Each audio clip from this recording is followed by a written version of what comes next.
this here, these are the hangars. This is where Israel houses its F-35s in the Nevatim base. And of course, we had other locations where it was targeted. But as you can see clearly, this place is completely in ruins.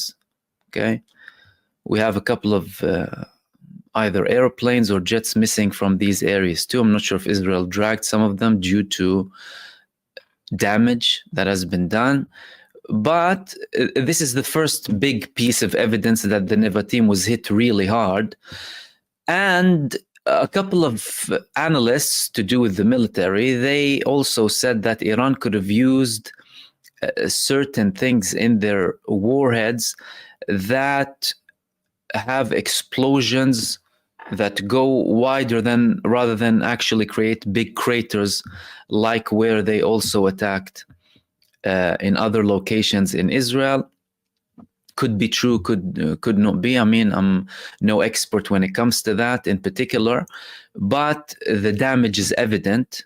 This is where Israel houses its fighter jets, including the F-35s, that they conduct their genocide from, and there is satellite confirmation that they have been attacked. They have been attacked heavily by Iran. So they can deny as much as they like. The fact of the matter is, they landed, they hit them really hard, and Israel is deterred to an extent. Not fully deterred, but now slightly deterred. A full deterrence will not come unless Israel is met with the same level of violence it inflicts on the other side, on the innocent civilians.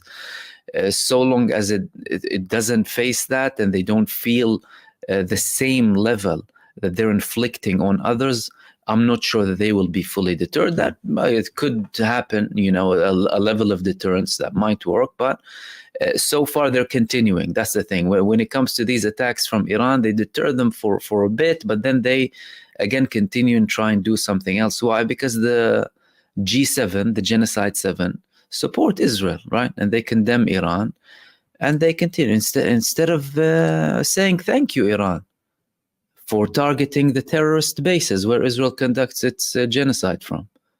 You should be thanking them. The only person I heard who was like saying Iran, you know, did what it did and they have the right to do it was the president of Venezuela, Maduro.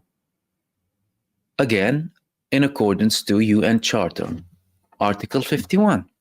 It's very simple. But of course, the G7, with the Genocide 7, they support genocide. And now we have more talks about this response. What's going to happen? Is Israel going to respond heavily? Are they not going to respond heavily? What is the United States doing? Are they trying to convince them to avoid or not to avoid? All right. Firstly, the Israeli ambassador to the UN said that we have many options. We have many options and many ways to attack Iran. And the Wall Street Journal, based on Israeli officials, they said, we do not intend to turn the invasion into a wider ground war. That's in Lebanon. Our aim is to reach a ceasefire agreement that will include a withdrawal of Hezbollah and disarming them. This is coming with the reports that Lebanese officials, I think it was the foreign minister, said that actually Israel and Lebanon reached an agreement, an initial agreement for a 20-day ceasefire that would include Lebanon and Gaza, because Lebanon and Hezbollah refused to cut the ties with Gaza. So therefore, any ceasefire that would happen with them has to simultaneously include Gaza. But after that, 2 days after, Benjamin Netanyahu declared that he does not accept it, and he went and assassinated Nasrallah. So they start to claim that they want to do something, but then they go against it. Typical treacherous behavior from Israel. This is what they always do. Now, when it comes to the response on Iran, the main things we should know here is compare what happened in April. After Iran's big blow on Israel, there was a small minor attack and I think it was northeast Iran, that Israel did not take responsibility for, and it was very minimal. And Israel did not, again, they did not say that we did it. So it went by. And at the time, the Americans said we will not participate with any attack on Iran coming from Israel's side, but we will only help to defend Israel. Now, it's important to listen to both what the Israelis are saying and what the Americans are saying. So Israel says we have many ways. Initially, they said we will respond harshly. And of course, Benjamin Netanyahu, before he had a speech to the Iranian people, you know, your regime and what they're doing is bad. But US officials and what they say is important. So an official source from the United States, they told Al Jazeera that Biden was clear that we do not support an Israeli attack on Iranian nuclear facilities.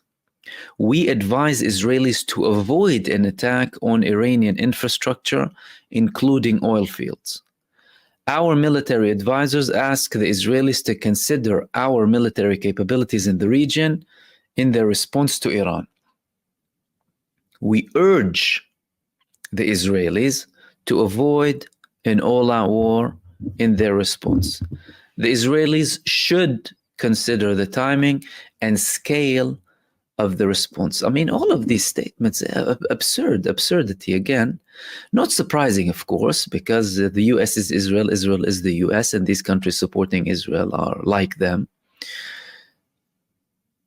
But they want to avoid a bigger war. They want to avoid a bigger war. Why? Because they know that Iran will be hitting Israel really hard. Iran said we will respond in a violent manner, indicating that they almost didn't respond in a violent manner on the 1st of October. It was like light. And we will target all of your infrastructure in Israel. If they target all of the infrastructure in Israel, that's it disables Israel.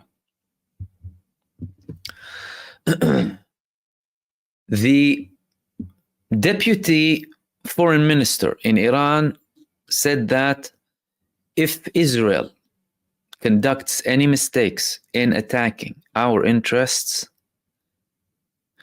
we will respond immediately in a very sharp manner. Again, violent, sharp. The IRGC said the infrastructure will be attacked.